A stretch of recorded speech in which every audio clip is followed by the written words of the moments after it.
DBC যে টাকাটা দেওয়ার চেষ্টা করছে সেটা কেন কর্মীদের থেকে নিয়ে দেবে কেন?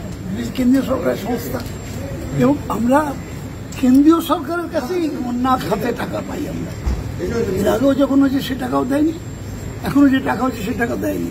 আমরা চাই কেন্দ্রীয় সরকার তো টাকা দিকে আমরা নেব, আমাদের প্রাপ্য টাকা, এটা যুক্তরাষ্ট্রীয় কাঠামো, এই টাকাটা আমাদের প্রাপ্য হয়। তো এমপ্লয়িদের থেকে টাকা নিয়ে কেন দেবেন? দেখি সেই গরু মেরে জুতো দান, আমারই গরু নিয়ে গেছে, নিয়ে মেরেছে, মেরে তার থেকে জুতো তৈরি করে আমাকে দান করছে, এটা তো আমরা নেব না। কর্মচারীরা আলাদাভাবে দিতে পারে, ইচ্ছে করলে দিতে পারে, আমরাও দিতে পারি, ইচ্ছে করলে সরকারের রিলিফ ফান্ডে দিতেই পারি। কিন্তু যে ডিবিসি একেবারে অবৈজ্ঞানিকভাবে জল ছাড়ার জন্য একদিনে 5 বার জল ছেড়েছে, একদিনে 18 তারিখে 5,30,000 কিউসেক জল ছেড়েছে একদিনে, আর মোট 3 দিনে 8,27,000 কিউসেক জল ছেড়েছে। এটা কোনো রিজনেবল?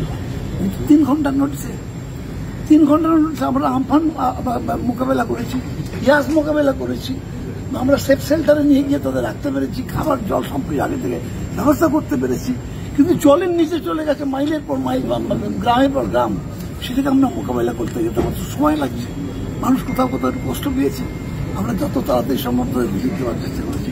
কিন্তু রিলিফ করে তো মানুষের প্রাণ হয়তো বাঁচাবার চেষ্টা করেছে, 18 জনের প্রাণ গেছে। কিন্তু তার যে অত্যন্ত প্রয়োজনীয় হয়তো বাড়ির দলিল, সেটাও জলে নষ্ট হয়ে গেল। তার হয়তো আধার কার্ড ছিল, কি বলে আই কার্ড ছিল, অন্যান্য কোনো প্রয়োজনীয় সার্টিফিকেট ছিল, পড়াশোনা করার সার্টিফিকেট ছিল, সব তো জলের তলায় চলে গেল। এই ক্ষতিপূরণ কে দেবে?